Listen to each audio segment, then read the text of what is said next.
قرآن کریم کی سورہ رعد میں اللہ تعالیٰ واضح طور پر فرماتے ہیں کہ ہم نے ہر قوم کے اندر نبی اور ڈر سنانے والا بھیجا۔ پھر حدیث مبارکہ سے ہمیں پتہ چلتا ہے کہ پوری دنیا کی ہر ایک قوم اور ہر ایک جگہ انسانیت جہاں آباد تھی 1,24,000 پیغمبر بھیجے گئے، لیکن نام سے ذکر صرف اور صرف 25 پیغمبروں کا ہے، کیونکہ اگر ان سب کے نام، زندگی اور قوموں کے حالات بیان ہوتے تو یہ قرآن کریم ہدایت و عبرت کی کتاب کے بجائے تاریخ کی کتاب زیادہ معلوم ہوتی، اس لیے ان کا ذکر کرنا ضروری نہیں تھا۔ مگر آج ہندو مذہب کے ماننے والے لوگوں کا یہ دعویٰ ہے کہ ان کا ہندو مذہب مسلمانوں کی تاریخ سے بھی ہزاروں سال پرانا ہے، اور نہ ہی ہندوستان کی سرزمین پر کوئی نبی بھیجا گیا۔ ان کے پاس بھی قرآن مجید ہی کی طرح بھگوان کی طرف سے بھیجی ہوئی کتابیں ویداس کی صورت میں موجود ہیں، جس میں کسی بھی پیغمبر کا کوئی ذکر موجود نہیں، جبکہ سورۃ الانبیاء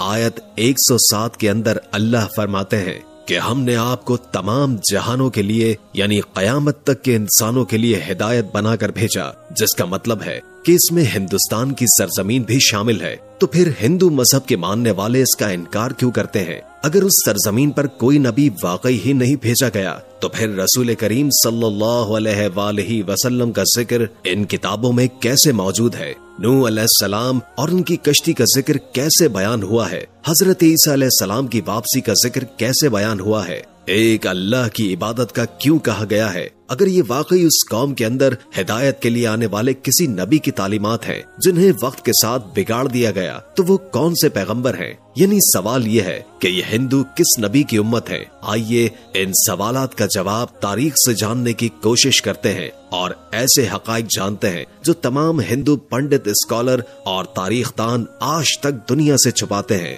ہندو مذہب کے ماننے والوں کا یہ دعویٰ ہے کہ یہ دنیا کا سب سے قدیم ترین مذہب ہے، اتنا قدیم کہ جب اسلام یا مسلمان لفظ کا وجود تک ہی موجود نہیں تھا، جو کہ صحیح بھی ہے، کیونکہ کفر و شرک کی ابتدا اسی دن سے ہو گئی تھی جب حضرت آدم علیہ السلام کے بیٹے قابیل نے حابیل کو قتل کیا اور ان سے الگ ہو کر کفر و شرک کے اندر مبتلا ہو گیا۔ حضرت ابراہیم علیہ السلام کی قوم بھی بت پرست تھی۔ حضرت موسیٰ علیہ السلام کی قوم نے بھی ایک وقت پر سونے کے بچڑے کی عبادت شروع کر دی، یہاں تک کہ رسول اللہ صلی اللہ علیہ وآلہ وسلم کے اعلان نبوت سے قبل کعبے کے اندر 360 بت موجود تھے، جنہیں فتح مکہ کے وقت صحابہ کرام نے توڑ توڑ کر ٹکڑے ٹکڑے کر دیے، جس سے یہ معلوم ہوتا ہے کہ بت پرستی تو دنیا کے پہلے انسان حضرت آدم علیہ السلام کی نافرمان اولاد کے وقت سے آج تک موجود ہے، مگر اس کا تعلق کسی مذہب سے نہیں بلکہ گمراہی سے ہے جو کہ شیطان ان سے کرواتا رہا۔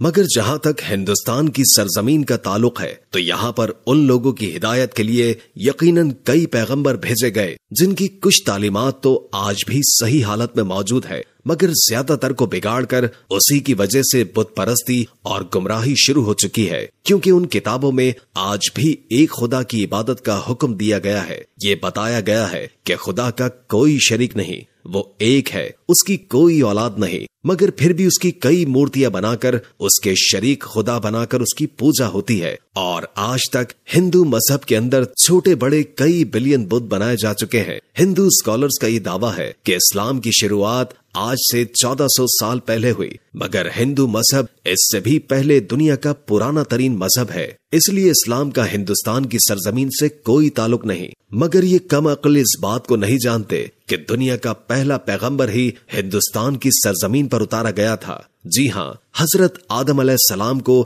دنیا میں اس وقت ہندوستان کی سرزمین سری لنکا کی ایک پہاڑی پر اتارا گیا تھا، جہاں آج بھی ان کے قدم کا نشان موجود ہے، یعنی اس سرزمین پر پہلا ہی قدم ایک مسلمان اور پیغمبر نے رکھا، جس کا مطلب اسلام کی ابتدا عرب سے نہیں بلکہ ہندوستان سے ہوئی، کیونکہ مسلمان لفظ کا مطلب ہے اپنی خواہشوں کو رب کے حوالے کرنے والا، اس کا حکم ماننے والا انسان۔ حیرت انگیز طور پر لفظ آدم بھی سنسکرت زبان کا لفظ ہے، جو کہ ہندوستان کی سرزمین کی زبان ہے، نہ کہ عرب کی زبان، جس کا سنسکرت میں مطلب ہے پہلا، شروعاتی یا اوریجنل۔ اس لیے آدمی کا مطلب ہے آدم علیہ السلام کی اولاد، جنہیں قدیم سنسکرت کی کتابوں کے اندر سمبھوا منو کہہ کر پکارا گیا ہے۔ اگر ہندو کسی طرح سے ان کے وجود کا انکار کرنے کی کوشش کریں تو ایسا بالکل ناممکن ہے، کیونکہ ان کی مقدس کتاب رگ وید اور ویویش پرانا میں آدم علیہ السلام کی تخلیق، فرشتوں کا انہیں سجدہ کرنا،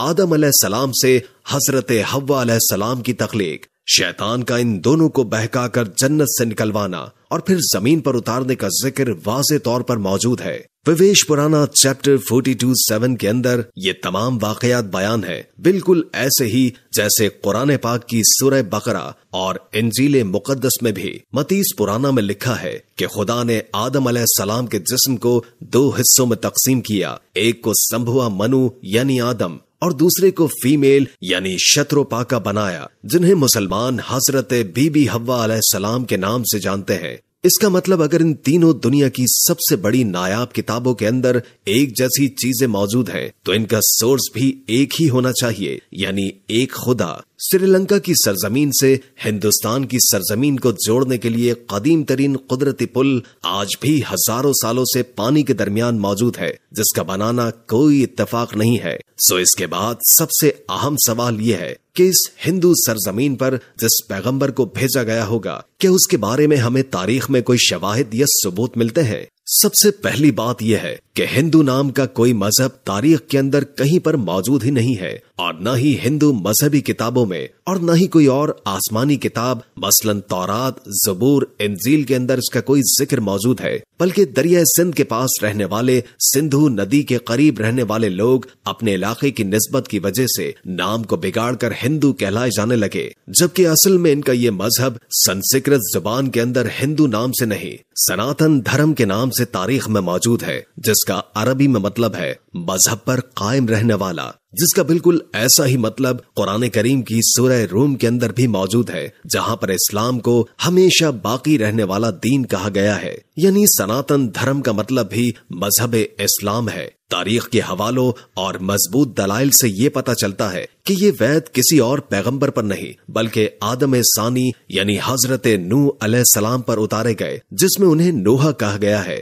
ویدوں میں پیغمبر اور عظیم شخصیات کے لیے منو کا لفظ کہا گیا ہے، یعنی نوح علیہ السلام کو بڑے سیلاب والا منو کہہ کر بیان کیا گیا ہے، اور ان کی کشتی سے لے کر سیلاب تک کا تمام تر واقعہ تفصیل سے موجود ہے، جیسے کہ قرآن کی سورہ ہود میں اور بک آف جینیسس چیپٹر 7 کے اندر بھی یہ بیان ہے۔ ویدوں میں لکھا ہے کہ جب بڑے سیلاب کے بعد دنیا پھر سے آباد ہوگی تو میں ان ویدوں کو نافذ کروں گا، اور بھاویش پرانا چیپٹر 42:7 کے اندر نوح علیہ السلام کے طوفان کے بارے میں بیان کیا گیا ہے، اور یہ بھی کہ اس منو کو خدا نے کشتی بنا کر اس کے اندر جانداروں کو سوار کرنے کا حکم دیا، جس کے بعد ایک عظیم طوفان آیا جس نے ہندوستان کی سرزمین پر زندگی کو ختم کر دیا۔ لفظ نوح سنسکرت زبان کے اندر بھی موجود ہے، جس کا مطلب ہے کشتی والا، وہی مطلب جو کہ عربی زبان کے اندر ہے۔ اس دوران یہ ویداس فیوچر کے بارے میں بیان کر رہی ہے کہ کیسے ایک بڑا طوفان آنے والا ہے اور کیسے ایک بار پھر انسانیت کی شروعات ہوگی۔ فرانس کے ایک رائٹر A.J.A. ڈباوس کو 40 سال تک پڑھا اور بتایا ہے کہ طوفان نوح کے بعد ہندوستان کی سرزمین ایک صحرا کی طرح تھی جسے آباد کیا گیا، اور خود ویداس بھی بار بار نوح علیہ السلام کو مخاطب کر کے ان کے واقعات کو بیان کر رہی ہے، جس کا مطلب ہے کہ ہندوستان کی سرزمین اور نوح علیہ السلام کے درمیان ایک تعلق موجود ہے، اور طوفان نوح کے بعد جن ویداس کو نافذ کرنے کا بیان کیا گیا تھا وہ حضرت نوح علیہ السلام کی تعلیمات تھی، جو اس طوفان کے بعد ہندو سرزمین پر ان کے ایک بیٹے کی نسل سے آگے پھیلنا شروع ہوئی۔ اس کے بعد اس قوم نے گمراہ ہو کر بت پرستی کرنا شروع کر دی، کیونکہ تاریخ کے حوالوں سے ہمیں یہ پتا چلتا ہے کہ نوح علیہ السلام کی قوم کے جیسے دیوی دیوتاؤں کی پوجا کرنے کا تصور دنیا میں کہیں اور موجود نہیں تھا۔ قرآن کریم میں نوح علیہ السلام کی قوم کو سابی کہا گیا ہے، جو کہ عراق کی سرزمین کو کہتے ہیں، جہاں پر صرف حضرت ابراہیم علیہ السلام پیدا ہوئے، جن کی قوم یہی مشرک تھی، جنہوں نے نوح علیہ السلام اور ان کے درمیان آنے والے تمام انبیاء کی تعلیمات کو یا تو بدل دیا تھا یا پھر بھلا دیا تھا، اور